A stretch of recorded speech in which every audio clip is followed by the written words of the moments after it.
Hello everyone, today I will recap you a movie titled Saw 2 2005. So make some tea and we'll start. A guy named Michael wakes up in the middle of an empty room in a strange helmet with a bunch of nails inside. Billy the clown appears on the TV screen in a classic way and tells him that the key is right in his eye. The man removes the ring on the timer, and his countdown minute has started right now. Obviously, Mike will never choose life again because his pathetic attempts to gather his strength took too much time. The helmet closes, and the body falls dead to the floor. Well, now we will get acquainted with a new character. Detective Eric Matthews comes to the police station for his son, who was caught stealing. The teenager's repeated antics have already got the man, and he allows himself to say a couple of rude things, which he sincerely regrets the same evening, and asks his son to return home. Quarrels were quarrels, and no one canceled the work. Eric arrives at the murder scene of Michael, who is his informant. He recognizes him by his tattoo, and finds the same puzzle piece on his body. "Be careful, Inspector Matthews," is the message that Jigsaw left on the ceiling. But Eric, frankly speaking, does not care about the direct threat and even Carrie's request for help. He thinks that someone just made a bad joke, and, contradicting himself, he blows himself up in the middle of the night and remembers the name of the plant on the helmet and the victim, and the next day joins the capture group. The first group of commandos goes to investigate and meets a clown on their way. One policeman breaks his legs, and the rest are discharged by a discharge of current. At this time, John Kramer is sitting quietly at the table and reading a book. The rest of the group goes on the offensive and finally gets to the criminal, but they are not in such a hurry to grab him, because Eric finds his son on the monitors in another room. In 2 hours, the room will be filled with poisonous gas, and everyone present in it will die. There are suspicions that this game was originally conceived for a detective. Actions are transferred to the room from the monitor.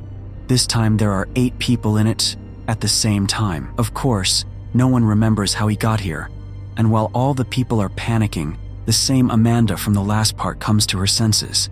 She is more scared than the others, but already from experience, begins to search the room and finds the player. The Jigsaw informs the players about the gas and informs them that the antidotes are hidden all over the room. One injection is in a safe, the code of which is supposedly in everyone's head. Together with the player in the well was the key to the same safe and a warning that it should not be used.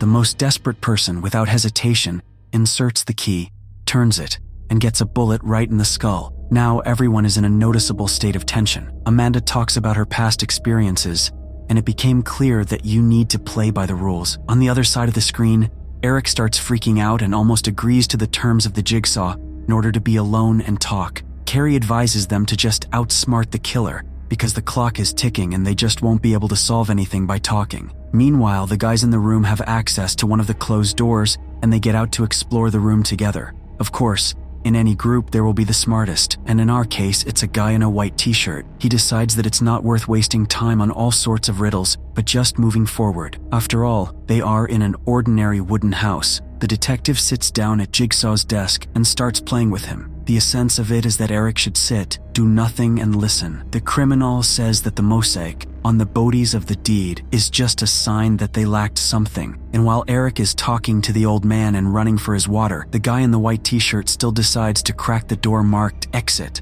Of course, it turned out to be a fake. Everyone started swearing and discussing along the way who was in which prison. At the same time as the others were wasting time on quarrels, one girl suddenly discovered a secret entrance to the basement. There, they find a message for Obi, one of the players. In the new recording, Jigsaw talks about how Obi prevented others from living, and then the same girl remembers that it was he who kidnapped her that fateful night. There are 2 syringes with an antidote in this iron box. One belongs to Obi, and the other can be given to anyone. And if the first one can be picked up for free, then you will have to pay for the second one. And the price for this, as always, is in the Jigsaw style. The drawer door closes and fills with fire, somehow pulling Obi's body out of this furnace. It turns out that the syringes just melted in his hands.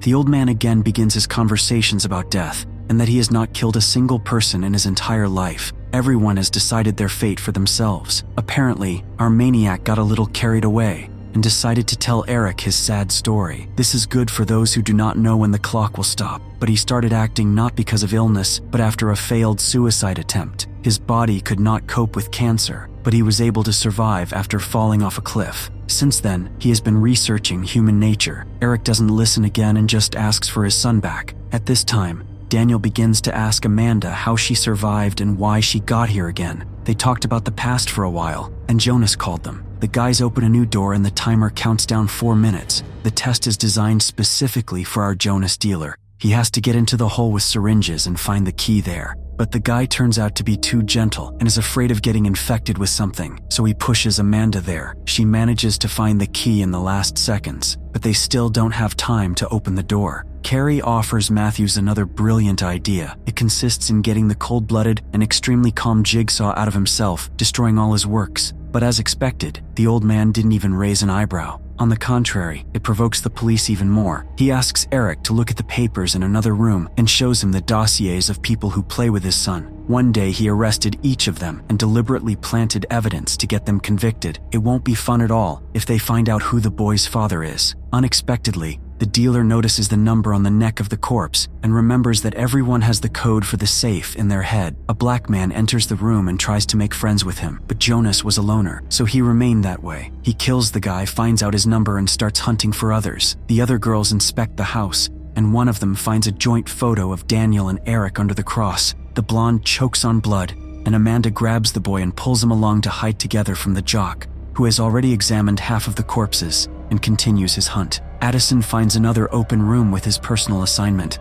Without even bothering to think, she puts her hands in the trap and spills all the medicine. The dealer comes up from behind, looks at her neck, and just leaves her alone. The detective is tired of aimlessly watching this, and he decides to beat the old man. Already under threat of his life, he agrees to show the house, but on condition that only one Eric will go with him. At this time, the police team finally managed to determine where the signal from the cameras was coming from in order to send help there. Amanda and Daniel hide in the basement, but Jonas is no fool either and follows them.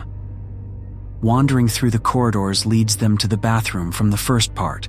There is also Adam's corpse and Gordon's severed leg. The athlete still catches up with them and asks to show the numbers, but here's the question: how can he recognize his own? The guy just cuts off a piece of skin on his neck and approaches the barely breathing guy. Daniel quickly grabs the knife and cuts his throat. At the same time, the detective and the capture team break into the house, but they are not visible on any of the cameras. It becomes clear that all this time, they were not watching the broadcast from the camera, but only the recording.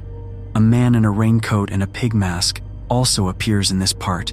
He inserts a syringe into an unsuspecting Eric and puts him to sleep. And the timer in the Jigsaw's hideout finally ends, and the safe, in which Daniel has been sitting all this time, opens. His father wakes up and finds a player with Amanda's recording next to him. After the first trial, she became an accomplice of the Jigsaw and decided to take revenge on the detective for having once framed her. John takes his last breath with a smile on his face because now his business has someone to continue. Well, Eric had a chance to play, but he blew it when he decided to interrupt the old man at every word. Now he is chained to a battery in a completely walled up room. The game is over.